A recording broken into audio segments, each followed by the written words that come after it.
Imagine standing in a medieval town square. The year is 1628. The air is damp, filled with smoke, and the murmur of a restless crowd. Torches flicker against the stone walls. At the center, bound to a wooden post, is not a hardened criminal or an enemy soldier, but a child. A man steps forward. He is not a wild monster, not a bloodthirsty villain from a storybook, but a townsman, perhaps even a father himself. And yet, he is here to light the fire. The crowd leans in. Some cross themselves, others whisper prayers, and other children, cling to their mother's skirts.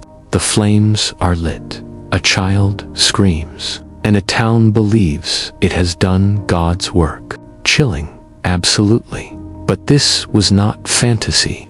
Across medieval and early modern Europe, children were sometimes burned at the stake, condemned as witches, scapegoats, or heretics. Today, we're going to peel back the layers of this grim reality. Who were these children?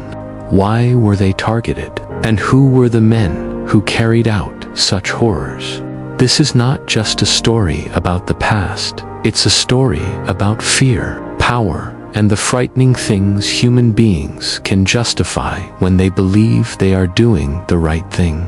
If you're new here, welcome to the channel where history's darkest secrets and strangest mysteries come alive. Don't forget to hit subscribe and tap the bell, because, trust me, you won't want to miss the stories we uncover next. Now, let's step into the fire. When we picture medieval punishments, the gallows and the axe often come to mind.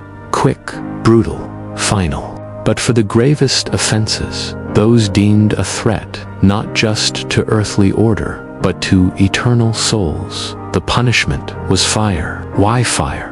To medieval minds, fire was more than destruction. It was cleansing. It purified. It consumed. It erased. The church taught that sin could stain an entire community, and to purge that stain, the sinner had to be obliterated in the most complete way possible. Fire left nothing behind, no body to bury, no relics to inspire sympathy, no chance for the condemned to be remembered with honor. From the 12th century, heresy defying or corrupting church doctrine was seen as such a crime. A heretic's words could spread like poison, endangering countless souls. The solution was to wipe them out completely. Burning became the punishment, not just for heretics, but for witches, sorcerers, and those accused of bringing evil into the world. And sometimes, tragically, this extended to children. In times of panic, fear of the devil's hand was so great that age offered no shield. A child could be accused of casting spells, of being marked by the devil, of carrying curses that explained famine, plague, or bad harvests. Burning was also theater. A hanging might be grim, but it was over quickly. A beheading was a nobleman's privilege. Burning, however, was a spectacle. The condemned was paraded before the town. Judges gave long speeches, priests prayed loudly, and the fire was built tall so that all could see. The execution wasn't just punishment, it was a sermon in flames. The sound of wood snapping, the smoke rising heavenward, the cries of the condemned, all of it was meant to be a lesson. Fire was hell made visible, and when a child stood on the pyre, it was framed not as cruelty, but as tragic necessity. Better to burn one soul than to risk the devil taking many more. To us, it is unthinkable. But to them, it was justice, or at least, that's what they told themselves. So how did children, the very symbol of innocence, end up as victims of fire? In medieval Europe, children were not always seen as innocent in the way we imagine today. The church taught that everyone was born tainted with original sin. Childhood was a stage of weakness, vulnerability, and susceptibility to evil influence. If adults could be seduced by the devil, why not children? In times of crisis, plague, famine, sudden storms, or unexplained deaths, communities looked for scapegoats. And when suspicion fell on a family, the children were rarely spared. Entire households were sometimes condemned together.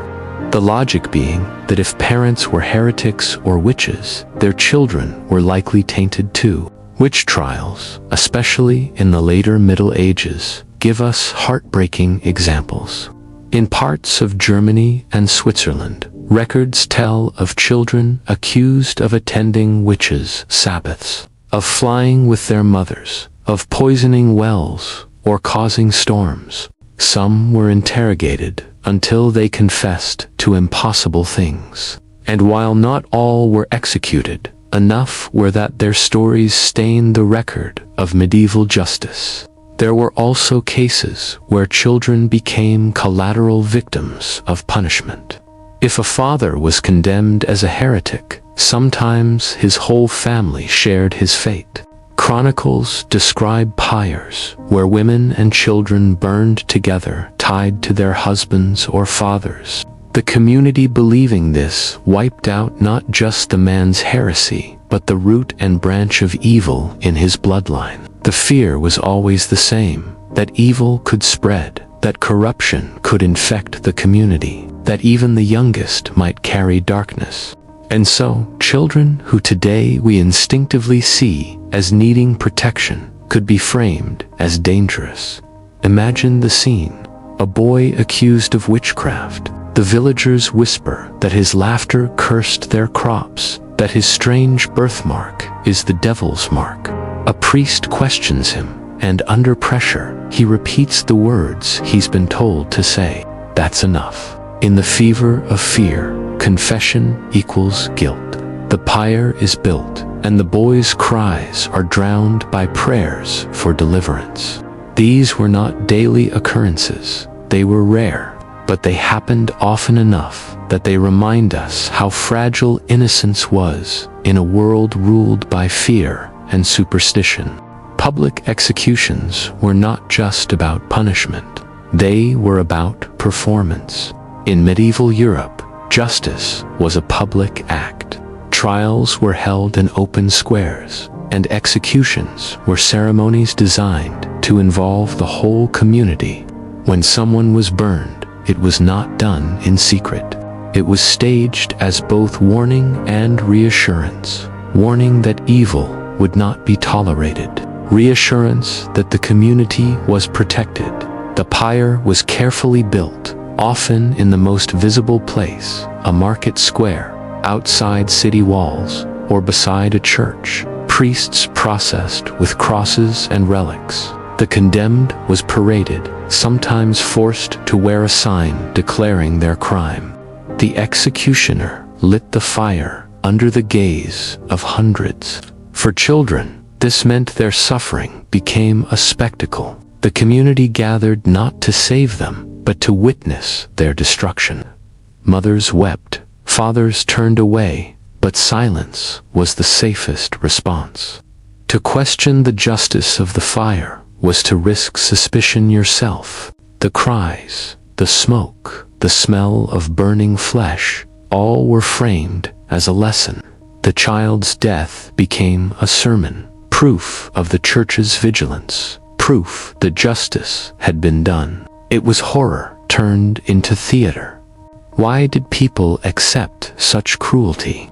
The answer lies in the way fire was framed, not as cruelty, but as mercy. The church taught that burning cleansed the soul.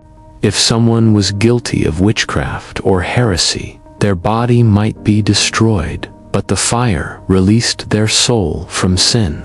It was seen as a painful road to salvation. In this twisted way, burning was justified as an act of divine love. Better to burn in this life than to burn forever in hell. Fear reinforced this logic.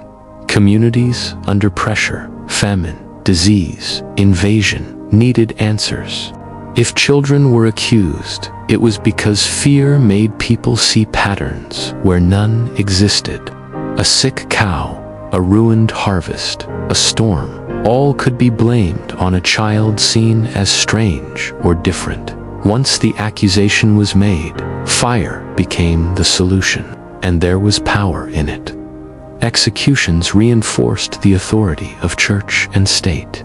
They reminded people that obedience was survival. To doubt the justice of the pyre was to risk standing upon it yourself. Thus, the horror was normalized. Children could be burned, and the community would watch, believing they had done the right thing. Looking back, it is easy to condemn medieval Europe as barbaric, but to truly understand, we must see how fear, faith, and authority worked together. The burning of children was rare, but it happened because people believed they were saving themselves from greater evil. Ordinary villagers, not monsters, could participate in acts we see as monstrous. That is the most chilling lesson. What does this reveal about humanity? That under pressure, we seek scapegoats. That when fear takes hold, even the innocent can be sacrificed. That cruelty can be disguised as necessity. The medieval fire reminds us to question our own assumptions. What do we accept today as normal that future generations will see as barbaric? How do we justify the suffering of the vulnerable in the name of safety, order, or progress? In medieval Europe, fire was more than heat or light. It was judgment. It was fear turned into ritual. It was the stage upon which society acted out its deepest anxieties. And tragically, in moments of hysteria, even children were not spared. We may never know the names of many who perished this way. Their stories are buried in fragments of chronicles and faded trial records. But their suffering reminds us that cruelty often wears the mask of justice. So I'll leave you with a question. If entire communities once gathered to watch a child burn and called it righteousness, what blind spots might we carry today? What will future generations look back on and ask, how could they not see? Friends, if this story has gripped you, if it has made you think, if it has made you feel the weight of history, then join us here on the channel. Subscribe, share your thoughts in the comments, and let's keep asking the hard questions about our past. Because the past is not gone, it whispers warnings if we're willing to listen.